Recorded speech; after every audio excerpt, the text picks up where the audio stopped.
هنا الذي ما زال يبحث ويحاول ويقاتل، كان قريبا يعاود المحاولة. الشغف في قلبه، القتال حتى اللحظات الأخيرة، لا يرمي المنديل إطلاقا. هذا الرجل لا شك يقدم لنا دروس.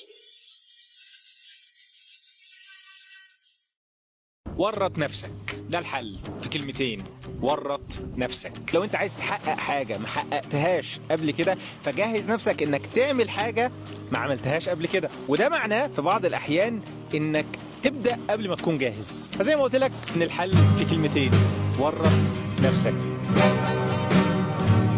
وانا في ثانويه عامه كنت حاطط الكتب كده وفوقها المصحف فوق الكتب دايما، ما افتحش كتاب الا لما افتح المصحف. شوف المذاكره اولا، انا طبعا كنت من اوائل الثانويه العامه ودخلت كليه الطب. يمكن احنا ما قلناش الكلام ده في التعريف في الاول، وبعدين خلص كليه طب عرفهم بنفسك. طيب يعني مش تعريف، انا هقول سريع كده يعني ان انا الحمد لله كنت من اوائل الطلبه في ابتدائي واعدادي وثانوي، ولما دخلت الجامعه الحمد لله خلصت كليه الطب، وبعدين دخلت ماجستير، وبعدين دخلت زماله، وبعدين بقيت استشاري طوارئ، وبعدين بقيت مدرب دولي في كورسات الانعاش العالمي. يعني الحمد لله انا كنت ناجح بفضل الله في كل المراحل الدراسيه في حياتي الحمد لله. فانا مش بكلمك وانا بعيد عن الموضوع ده، انا عملته بنفسي. يعني انا اقول لك انا كنت بذاكر ازاي. انا كنت بعمل ازاي. في نظريه طبعا معروفه جدا اللي هي عمرك زائد 5. يعني ايه عمرك زائد 5؟ انا النهارده عندي كام سنه؟ عندي 15 سنه. زود عليهم 5 يبقى 20. دي جديده. لا هي الطلبه عارفه اللي هي 25 دقيقه و5 دقائق. ده هي عمرك زائد 5. هم بيعاملينها على الراجل اللي هو 20. فزائد 5 يبقى 25، لكن انت 15 فحط بقى زائد 5 هتطلع 20. تمام. يعني هي معموله للراجل اللي عنده 20 سنه، لكن انت لسه شاب عندك 15 سنه. بالظبط. حط عمرك زائد 5 يبقى 15 زائد 5 يبقى 20. يبقى انت تركيزك بيكون في اعلى مستوياته في اول 20 دقيقه، بعد كده بيبدا يقل. كويس. طب انا هعمل ايه؟ هذاكر 20 دقيقه. كويس. هعمل 20 دقيقه مذاكره، واخد ريست من 5 ل 10 دقائق عشان ما افقدش الحماس. لو اكتر من 10 دقائق هتنام. هم من 5 ل 10 دقائق، واقوم راجع تاني واخد 20 دقيقه، واقوم واخد 5 ل 10 دقائق ريست، واقوم واخد 20 دقيقه. دي احسن طريقه هتذاكر بيها. انا كنت بعمل ايه بقى؟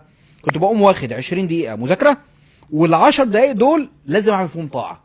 او ما اصلي ركعتين، او ما اتوضى، او ما اشرب كوبايه شاي، اقرا صفحه من القران، اصلي على النبي صلى الله عليه وسلم 100 مره. كنت بعمل كده، اقوم راجع الاقي توفيق ربنا وفتحه قبل اي حاجه. دي حقيقه. وقبل ال 20 دقيقه انا ما كنتش بفتح كتاب. وانا في ثانويه عامه كنت حاطط الكتب كده وفوقها المصحف فوق الكتب دايما، ما افتحش كتاب الا لما افتح المصحف. بس في نقطه برضو عشان تبقى قاعده في حته المذاكره دي.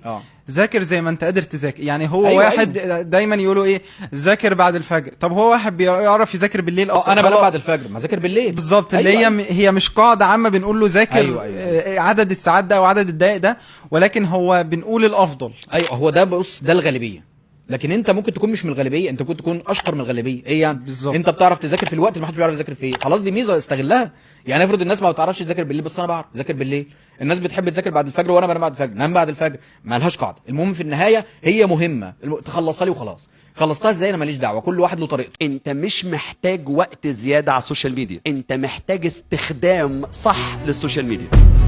هم الوقت اللي انت بتقضيه دلوقتي هتقضيه بس باستخدام صح. لو استخدمته صح الدنيا هتختلف، بس عشان تستخدمه صح محتاج تفهم هو ايه السوشيال ميديا دي. مواقع التواصل الاجتماعي او السوشيال ميديا اكبر مول تجاري في العالم، مش معمول عشان حضرتك تنبسط وبس، ده اكبر مول تجاري في العالم. عشان كده من النهارده انت محتاج تاخد قرار بايه. انا ما عنديش حساب على السوشيال ميديا، انا عندي محل في اكبر مول تجاري في العالم. لو عندك محل في دبي مول، سيتي ستارز، مول مصر، في ديستريكت 5، انت مبسوط ولا لا؟ مبسوط جدا. ليه؟ عشان عدد الزوار بتوعه كتير، صح؟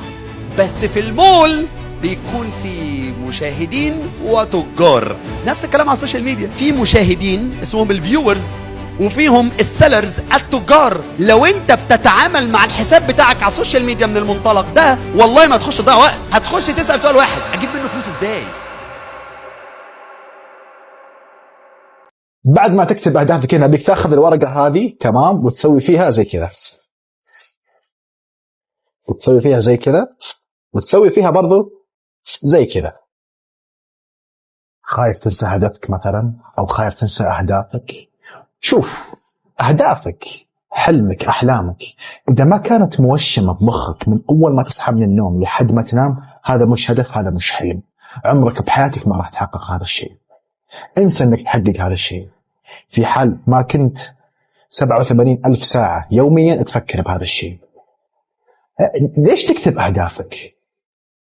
ليه يقول لك إيش اكتب أهدافك عشان كل يوم تقرأ عشان ما تنساه.